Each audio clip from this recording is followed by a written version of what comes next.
tu n'es pas loin du royaume de Dieu. Ce scribe qui s'avance vers Jésus, alors que Jésus est arrivé à Jérusalem, alors qu'il avait déjà reçu d'autres personnes qui l'interrogeaient, non pas pour augmenter la connaissance, mais pour tendre un piège à Jésus. Ce scribe donc s'avance pour demander quelque chose de fondamental. Qu'est-ce qui est le plus important? Quel est le premier des commandements, de tous les commandements? Et la réponse, nous la connaissons par cœur, et on va s'y arrêter quelque temps. Tu aimeras le Seigneur ton Dieu. Mais avant, il y a écoute. Écoute, et ensuite tu aimeras le Seigneur ton Dieu de tout ton cœur, de tout ton âme, tout ton esprit, toute ta force, tout ton être. Et Jésus ajoute, tu aimeras ton prochain comme toi-même.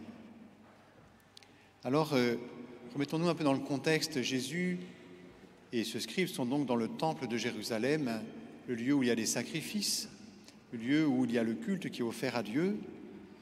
Et voici que Jésus, dans ce temple, dit l'important, la première chose, ce n'est pas d'abord le culte, ce n'est pas d'abord les sacrifices, les holocaustes offerts à Dieu qui sont les plus importants. Ils le sont, mais pas en premier. En premier, c'est ce qu'il y a au fond du cœur, au fond de notre cœur. En effet, le sacrifice offert à Dieu, s'il n'y a pas cette offrande de soi-même en quelque sorte, parce que le sacrifice d'animaux est un peu le prolongement de mon offrande à Dieu. Je n'offre pas ma vie en m'immolant à Dieu, mais j'immole un agneau, un bélier, quelque chose, un animal à ma place, parce que je montre ainsi mon attachement à Dieu. Eh bien, il dit, il y a d'abord ce qu'il y a dans le cœur, ce qui motive ce sacrifice. Et nous notons aussi que Jésus va prendre un commandement dans un livre du Pentateuque, d'abord dans le Deutéronome, puis un autre, le deuxième commandement dans le Lévitique. Ainsi, il associe deux commandements qui sont présents pour les mettre à niveau. Il y a le premier et le second. Saint Matthieu dira, le second lui est semblable. Il n'est pas identique, il lui est semblable. Et la première chose, c'est d'aimer Dieu. Alors, la question qui se pose pour nous, c'est comment faire? Parce que Dieu, on ne le voit pas. Et Jésus nous demande de l'aimer. Dieu nous demande de l'aimer. Et ça se fait, bien sûr, dans tout ce chemin de révélation que Dieu fait à son peuple, à nous. Et Dieu est toujours au-delà de nous-mêmes.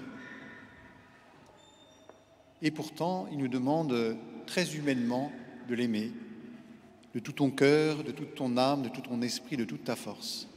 Et je vous invite alors aujourd'hui à vous interroger, à nous interroger, mais comment je peux aimer Dieu avec mon cœur, avec mon âme, mon esprit, ma force? Eh bien, voilà. Comment faire? Comment montrer à Dieu que je l'aime? Bien, je pense que la première chose, qui nous est très chère, c'est le temps, la durée. Je montre à Dieu que je l'aime parce que je prends du temps avec lui.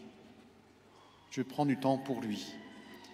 Et dans notre vie chrétienne, il y a un passage déterminant quand je décide de prendre un temps spécifique avec lui. Pas seulement de prier dans ma voiture, ou en faisant les courses, ou en épluchant les haricots. C'est déjà pas mal d'être en présence de Dieu quand je travaille ou quand je me déplace. Mais un pas décisif, c'est quand je dis, je prends un temps spécifique, où je fais que ça. Et je m'isole dans un coin de ma maison, dans une chapelle, dans la nature, je ne sais où, pour un temps que pour lui, où je vais me consacrer que à lui, où je vais porter mon attention de tout mon être vers lui. Et c'est difficile. Et alors, cette prière de tous les jours, il faut bien commencer un jour.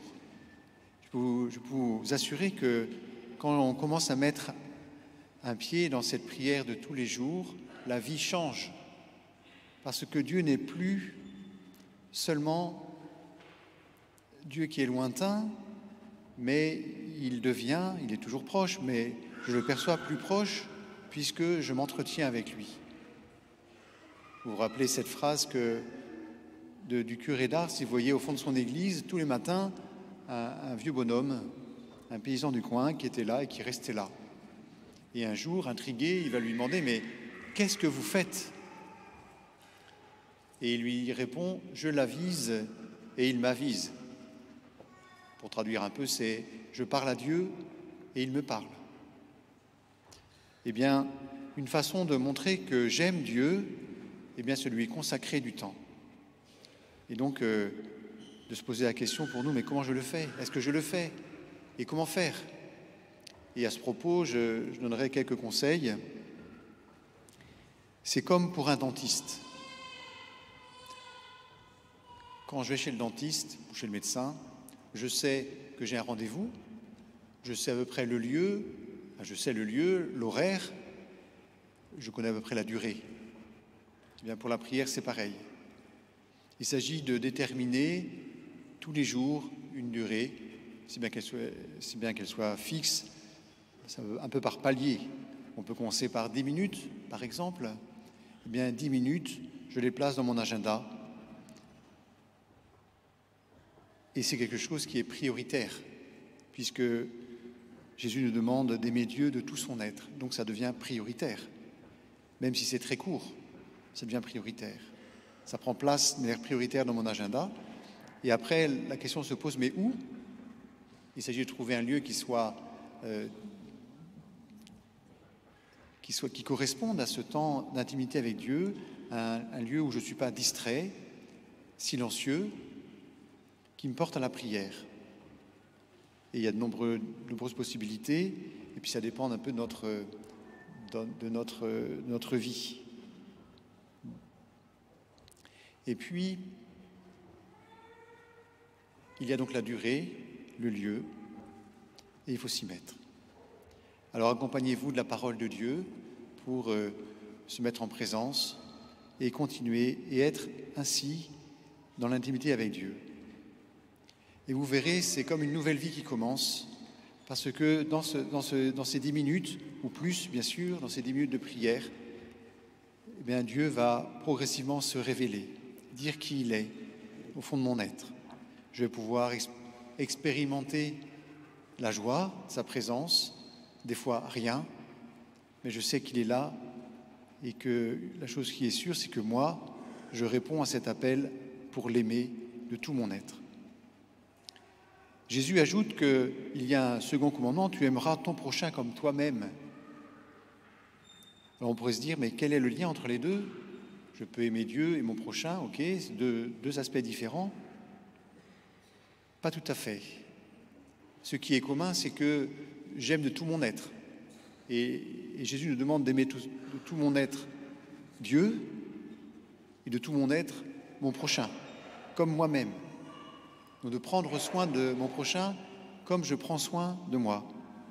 Je veille sur moi, je conduis ma vie, alors de même, je dois prendre soin de mon prochain, celui qui m'est proche, qui est à côté de moi. Donc c'est le même cœur qui aime, la même capacité humaine qui aime. Et j'ajouterais que le lien, c'est que c'est par la grâce de Dieu que j'aime, parce qu'il m'a créé ainsi, mais aussi parce que depuis mon baptême, je reçois cette vertu théologale, c'est le mot un peu compliqué, cette grâce, ce don de Dieu, constamment, pour l'aimer lui et pour aimer mon prochain. Aussi bien aimer son prochain, c'est en quelque sorte recevoir l'amour de Dieu pleinement, le plus consciemment possible, pour pouvoir aimer son prochain pleinement. Peut-être connaissez-vous le bienheureux Pier Giorgio Frassati, un Turinois, un jeune étudiant qui est mort, je crois, à 24 ans, je crois. Et il disait, il a vécu une vie tout à fait normale, de jeune, Et il allait tous les jours à la messe, en cachette, parce que ses parents n'étaient pas trop pratiquants, peut-être un peu opposés, donc il sautait par la fenêtre avec la connivence du jardinier, et il allait à la messe, et après la messe, il disait « J'ai reçu Jésus, je vais donner Jésus ». Il allait rencontrer les malades à l'hôpital pour parler avec eux, les soulager, prier avec eux, etc. Il donnait ce qu'il avait reçu. Et c'est ça. Alors nous avons bien sûr à faire ce même travail pour savoir comment je peux aimer mon prochain. Ça c'est plus facile, c'est plus à notre portée, c'est plus concret aussi, puisque le prochain, je le vois, il est à côté de moi, je peux le toucher, je peux voir comment je peux l'aider. Ce qui est plus subtil, moins visible, c'est que je reçoive de Dieu sa grâce pour le faire. Et tout ce processus d'aimer son prochain avec la grâce de Dieu, ça s'appelle la sainteté. Et donc nous avons fêté la Toussaint il y a 2 jours, nous sommes en marche vers sa sainteté.